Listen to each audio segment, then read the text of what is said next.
Good evening friends. आज की update कुछ इस प्रकार से। आज हम बात करेंगे अमेरिका ईरान की। अमेरिका ईरान में शांति समझौते से भारत को बड़ी राहत मिलने जा रही है। समझौते के बाद हॉर्मुज़ स्ट्रेट में फंसे वह जहाज भारत आएंगे जिन पर तेल और गैस लदा हुआ है। हॉर्मुज़ जलडमरू मध्य से करीब 40 जहाज अब भारत का रुख करेंगे, जो लड़ाई की वजह से इस समुद्री गलियारे में फंसे हुए थे।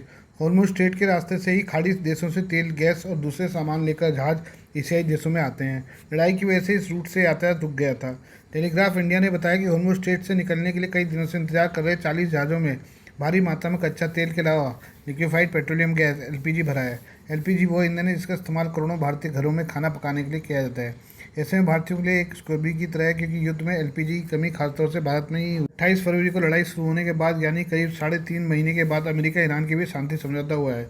यह डील कायम रहती है तो फारस की खाड़ी को अरब सागर से जोड़ने वाले हॉर्मुज़ जलडमरू मध्य से जहाज़ों की आवाजाही करीब 1 महीने में सामान्य हो जाएगी। केपलर के senior energy analyst Sumit Ritolia का कहना है कि हॉर्मुज़ में रुकावट का एलपीजी पर सबसे बुरा असर पड़ा है। भारतीय आयात युद्ध से पहले के स्तर के करीब 51% तक गिर गया है। इस वजह से स्टॉक को फिर से भरने की बहुत ज़्यादा ज़रूरत पैदा हो गई है। रितोलिया का कहना है कि रिकवरी व्यापार का प्रवाह तुरंत नहीं बल्कि चरणों में सामान्य होने की उम्मीद है। ऐसा इसलिए क्योंकि अलग अलग ईंधनों पर अलग तरह का असर पड़ता है। एलपीजी आयात में सबसे ज़्यादा गिरावट आई क्योंकि इसका व्यापार खास तरह के टैंकरों, तय डिलीवरी और सीमित सप्लायर पर निर्भर है।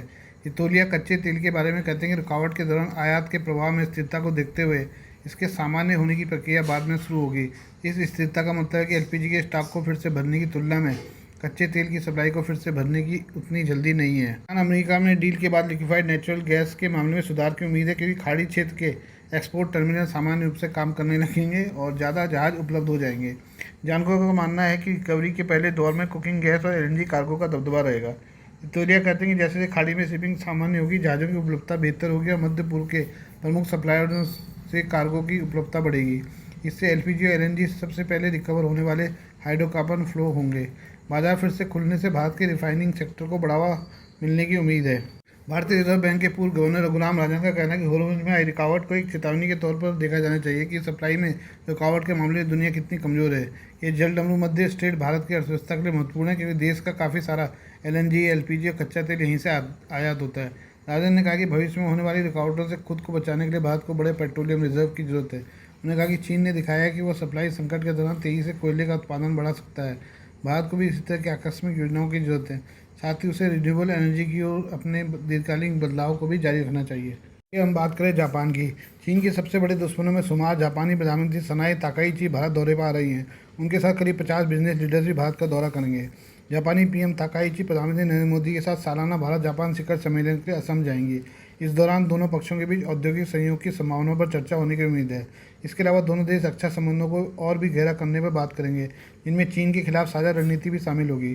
चीन जापानी पीएम सनाए ताकाइची को अपना सबसे बड़ा दुश्मन मानता है। उन्हें लेकर जापान और चीन में राजनीतिक तनाव भी है। निक्केई एशिया के अनुसार जापान के प्रधानमंत्री सनाए ताकाइची प्रधानमंत्री नरेंद्र मोदी के साथ सालाना समिट के लिए असम जाएंगी। दोनों पक्षों के बीच इंडस्ट्रियल सहयोग की संभावनाओं पर भी चर्चा होने की उम्मीद है। ताकाइची के साथ आने वाले बिजनेस लीडर्स में सुजुकी मोटर के प्रेसिडेंट तोशिहिरो सुजुकी भी शामिल होंगे। ट्रेडिंग कंपनी इटोचू और टोयोटा मोटर की ट्रेडिंग शाखा टोयोटा त्सुयो के एग्जीक्यूटिव भी इस डेलीगेशन का हिस्सा होंगे। की यह रिपोर्ट असम के मुख्यमंत्री हेमंत बिस्वा शर्मा के उस बयान के कुछ दिनों बाद आया है जिसमें उन्होंने कहा कि ताकाइची 1 जुलाई को मोदी के साथ समिट लेवल बातचीत के राज्य का दौरा कर सकती हैं। यह ताकाइची का भारत का पहला दौरा होगा। वह और पीएम मोदी इससे पहले दक्षिण अफ्रीका में G20 समिट के दौरान मिल चुके हैं। इसके अलावा फ्रांस में हाल ही में G7 शिखर सम्मेलन के दौरान भी दोनों नेताओं की मुलाकात हुई है।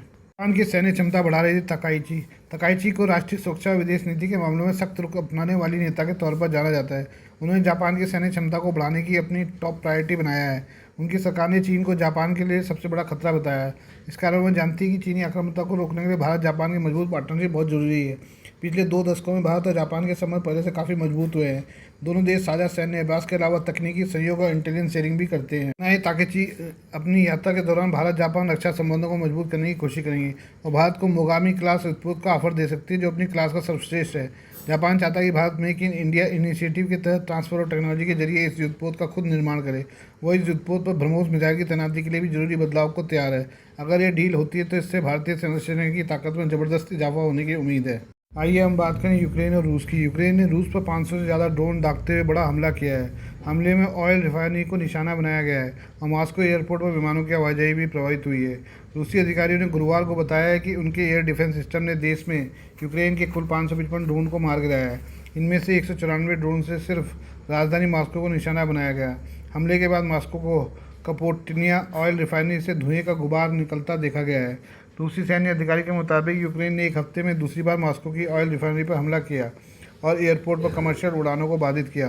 4 साल से ज़्यादा समय से चल रही इस लड़ाई में यह रूस पर यूक्रेनी सेना के अब तक के सबसे बड़े ड्रोन हमलों में से एक है। इसे बीते 2 साल का यूक्रेन का रूस पर सबसे बड़ा हमला माना जा रहा है। ट्रांसपोर्ट और एविएशन अधिकारियों ने बताया कि मॉस्को के 4 एयरपोर्ट से उड़ानें कुछ समय के लिए रोकनी पड़ी हैं।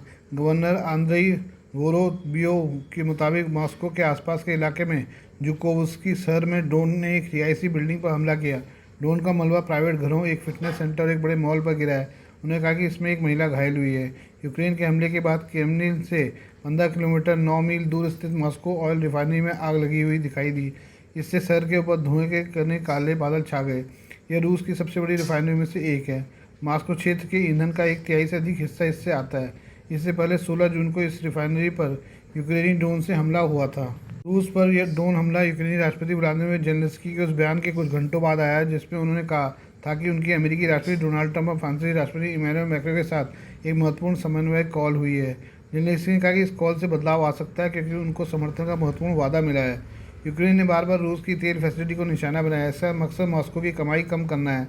यह हमला रूस के प्रेसिडेंट व्लादिमीर पुतिन के लिए झटका है। पुतिन गुरुवार को मॉस्को से 700 किलोमीटर दूर कजान में हैं, जहां वे association of south east Asian nations के नेताओं की मेजबानी कर रहे थे। एनालिस्ट का कहना है कि G7 समिट में पश्चिमी स्पोर्ट्स से ज़्यादा डिप्लोमेटिक और मिलिट्री मदद का वादा पाने के साथ यूक्रेन ने अपने हाईटेक ड्रोन की वजह से रूस के खिलाफ लड़ाई में तेजी पकड़ी है।